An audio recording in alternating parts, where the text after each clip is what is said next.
Hi welcome to my channel. ನಾನಿವತ್ತು simple ಆಗಿ ಹೀರೆಕಾಯಿ ಪಲ್ಯ ಮಾಡೋದು ಹೇಗೆ ಅಂತ ತೋರಿಸ್ತಾ ಇದ್ದೀನಿ. ಇದಕ್ಕೆ ತುಂಬಾ ಸಿಂಪಲ್ ಆಗಿರುತ್ತೆ ಕೂಡ ತುಂಬಾ ಚೆನ್ನಾಗಿರುತ್ತೆ ಕೂಡ. ಚಪಾತಿ ಜೊತೆಗೆ ಅನ್ನ ಜೊತೆಗೆ ತುಂಬಾ ಚೆನ್ನಾಗಿ ಬರಾಗುತ್ತೆ ಇದು. ದೋಸೆ ಜೊತೆಗೂ ಕೂಡ ಪರವಾಗಿಲ್ಲ ಇದು. ಅದಕ್ಕೆ ನಾನು ಒಂದು ಕಡಾಯಿ ತಗೊಂಡಿದ್ದೀನಿ. ಕಡಾಯಿಗೆ ಒಂದು 2 ಸ್ಪೂನ್ ಆಗುವಷ್ಟು ಎಣ್ಣೆನ ಹಾಕೊಳ್ತಾ ಇದ್ದೀನಿ. ಎಣ್ಣೆ ಚೆನ್ನಾಗಿ ಕಾದ ನಂತರ ಇದಕ್ಕೆ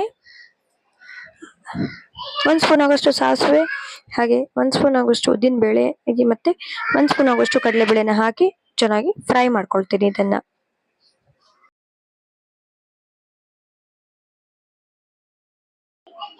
ಇದಕ್ಕೆ ಒಂದು 2 ಹಸಿಮೆಣಸನ್ನ ನಾನು ಉದ್ದುದ್ದಕ್ಕೆ ಪೀಸ್ ಮಾಡಿ ಹಾಕೊಳ್ತಾ ಇದ್ದೀನಿ. ಹಾಕಿ ಇದನ್ನು ಕೂಡ ಚೆನ್ನಾಗಿ ಫ್ರೈ ಮಾಡ್ಕೊಳ್ತೀನಿ. ಇದನ್ನು ಚೆನ್ನಾಗಿ ಹುರ್ಕೊಳ್ತೇನೆ. ಇದಕ್ಕೆ ಒಂದು ಸ್ವಲ್ಪ ಕರಿಬೇವಿನ ಎಲೆನ ಹಾಕೊಳ್ತಾ ಇದ್ದೀನಿ. ಕರಿಬೇವಿನ ಎಲೆ ಹಾಕಿ ಕೂಡ ಇದನ್ನು ಸ್ವಲ್ಪ ಫ್ರೈ ಮಾಡ್ಕೊಳ್ತೀನಿ. ಇದನ್ನು ಫಸ್ಟ್ ಚೆನ್ನಾಗಿ ಫ್ರೈ ಮಾಡ್ಕೊಂಡಾದ ನಂತರ 2 ನಿಮಿಷ ಇದನ್ನು ಸ್ವಲ್ಪ ಕಡಲೆಬೇಳೆ ಎಲ್ಲ ಗೋಲ್ಡನ್ ಬ್ರೌನ್ ಚೇಂಜ್ ಆಗೋ ತನಕ ಫ್ರೈ ಮಾಡ್ಕೊಳ್ತೀನಿ.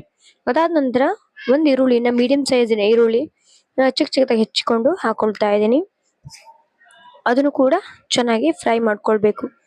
ಇದು ಒಂದು 2 ನಿಮಿಷ ಫ್ರೈ ಮಾಡ್ಕೊಳ್ಬೇಕು. ಸ್ವಲ್ಪ ಕಲರ್ ಚೇಂಜ್ ಆಗಬೇಕು ಈರುಳ್ಳಿ ಸ್ವಲ್ಪ, ಹಾಗಾಗಿ ಇದನ್ನು ಚೆನ್ನಾಗಿ ಮಿಕ್ಸ್ ಮಾಡ್ಕೊಳ್ಬೇಕು. ಇದನ್ನ ಚೆನ್ನಾಗಿ ಮಿಕ್ಸ್ ಮಾಡ್ಕೊಂಡು ಆದ ನಂತರ ಇದಕ್ಕೆ ನಾನು 2 ಟೊಮೆಟೊನ ಚಿಕ್ಕ ಚಿಕ್ಕದಾಗಿ ಹೆಚ್ಚಿಟ್ಕೊಂಡು ಹಾಕೊಳ್ತಾ ಇದ್ದೀನಿ. ಮತ್ತೆ ಸ್ವಲ್ಪ ಸಣ್ಣ ಟೊಮೆಟೊ ಆದ್ರೆ 2 ಸಾಕು. 1 ಟೊಮೆಟೊ ದೊಡ್ಡದಾಗಿದ್ರೆ 1 ಟೊಮೆಟೊ ಸಾಕಾಗತ್ತೆ. ಅದಕ್ಕೆ ಚೆನ್ನಾಗಿ ಮಿಕ್ಸ್ ಮಾಡ್ಕೊಳ್ತಾ ಇದ್ದೀನಿ. ಹಾಗೇನೆ ಒಂದು 1/4 ಸ್ಪೂನ್ ಆಗುವಷ್ಟು ಅರಿಶಿನ ಹಾಕೊಳ್ತಾ ಇದ್ದೀನಿ. ಹಾಕಿ ಇದನ್ನ ಚೆನ್ನಾಗಿ ಮಿಕ್ಸ್ ಮಾಡ್ಕೊಳ್ತೀನಿ.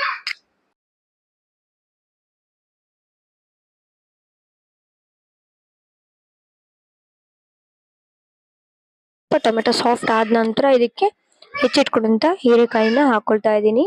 ನಾನೊಂದು ಅರ್ಧ ಕೆಜಿ ಆಗುವಷ್ಟು ಹೀರೆಕಾಯಿನ ತಗೊಂಡಿದ್ದೀನಿ. ಇದನ್ನ ಚಿಕ್ಕದಾಗಿ ಹೆಚ್ಕೊಂಡಿದ್ದೀನಿ.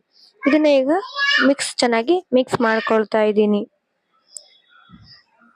ಚೆನ್ನಾಗಿ ಮಿಕ್ಸ್ ಮಾಡ್ಕೊಳ್ತಾ ಇದ್ದೀನಿ.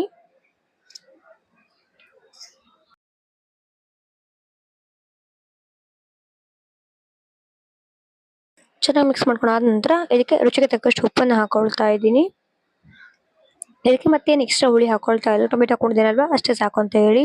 ಹಾಗೆ 1 ಸ್ಪೂನ್ ಆಗುವಷ್ಟು ಸಕ್ಕರೆ, ಯಾಕೆಂದ್ರೆ ಬ್ಯಾಲೆನ್ಸ್ ಆಗಲಿ ಅಂತ ಹೇಳಿ 1 ಸ್ಪೂನ್ ಆಗುವಷ್ಟು ಸಕ್ಕರೆನ ಹಾಕೊಂಡಿದ್ದೀನಿ. ಹಾಕಿ ಚೆನ್ನಾಗಿ ಮಿಕ್ಸ್ ಮಾಡ್ಕೊಳ್ತಾ ಇದ್ದೀನಿ. ಇದನ್ನ ಚೆನ್ನಾಗಿ ಮಿಕ್ಸ್ ಮಾಡ್ಕೊಳ್ಬೇಕು.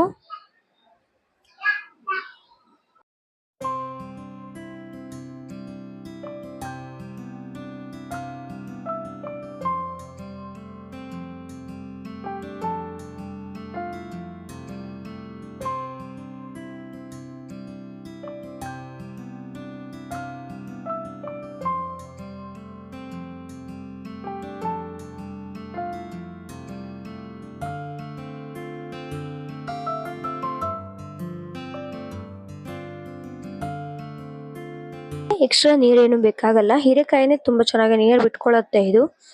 ಹಾಗಾಗಿ ಇದಕ್ಕೆ ಹೀಗೇನೆ ಮೀಡಿಯಂ ಫ್ಲೇಮಲ್ಲಿ ಇಟ್ಟು ಇದನ್ನ ಬೇಯಿಸ್ಕೊಳ್ಬೇಕು. ಹೈ ಫ್ಲೇಮಲ್ಲಿ ಇಟ್ಟರೆ ಇದು ತಳ ಹಿಡಿದು ಬಿಡುತ್ತೆ. ನೀರಿನ ಅಂಶ ಇರೋದು ಸ್ವಲ್ಪ ಕಡಿಮೆ ಇರುತ್ತಲ್ವಾ, ಹಾಗಾಗಿ ಇನ್ನು ಲೋ ಫ್ಲೇಮಲ್ಲಿ ಇಟ್ಟು ಅಥವಾ ಮೀಡಿಯಂ ಫ್ಲೇಮಲ್ಲಿ ಇಟ್ಟು ಇದನ್ನ ಚೆನ್ನಾಗಿ ಬೇಯಿಸ್ಕೊಳ್ಬೇಕು.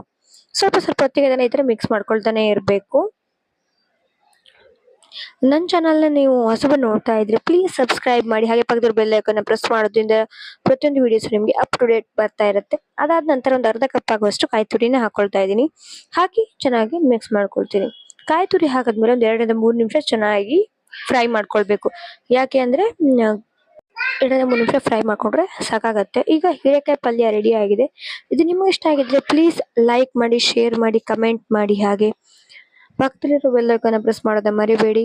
ಹಾಗೆ ನನ್ನ ಚಾನೆಲ್ನ ಸಬ್ಸ್ಕ್ರೈಬ್ ಆಗೋದನ್ನು ಮಾತ್ರ ಮರಿಬೇಡಿ. ಪ್ಲೀಸ್ ಸಬ್ಸ್ಕ್ರೈಬ್ ಆಗಿ. Thank you.